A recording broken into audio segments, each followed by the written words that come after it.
আগামী নির্বাচনে জামাত কতগুলো আসন পেতে পারে? নির্বাচন লেভেল প্লেফিট অনেক তৈরি হয় নাই। যদি সুষ্ঠু এবং সুন্দর নির্বাচন ইনশাল্লাহ জামাত বিজয় হবে আল্লাহর মধ্যে। কতগুলো আসন পেতে পারে? আগামী নির্বাচনে কতগুলো আসন পেতে পারে জামাত? আলহামদুলিল্লাহ, পরে আমরা সামনে যে নির্বাচন হবে আশা করা যায় জামাত অধিকাংশই আসন পেতে পারে।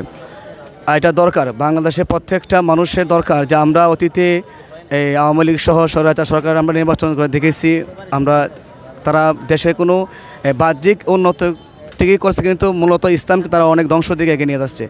বাংলাদেশে একটা ভারতের আগামী নির্বাচনে জামাত কতগুলো আসন পেতে পারে?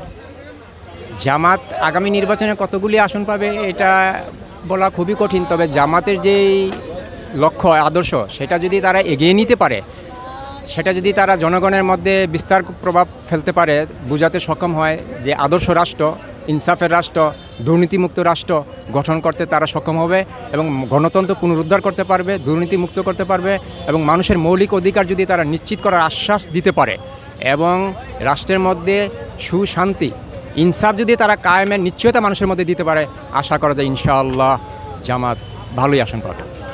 এবং আমরা জামাতের কাছে প্রত্যাশা করি জামাত যেন দুর্নীতিমুক্ত এবং সন্ত্রাসমুক্ত এবং ইনসাফযুক্ত একটা রাষ্ট্র কায়েমের লক্ষ্য এবং উদ্দেশ্য নিয়ে যেন তারা সর্বস্তরে কাজ করে যায় এবং মানবতার কল্যাণের জন্য, মানবতার মুক্তির জন্য, গণতন্ত্রের মুক্তির জন্য, ইসলামের মুক্তির জন্য যেন তারা কঠোর পদক্ষেপ গ্রহণ করে সামনে এগিয়ে যায়, এই প্রত্যাশা করি তাদের কাছে।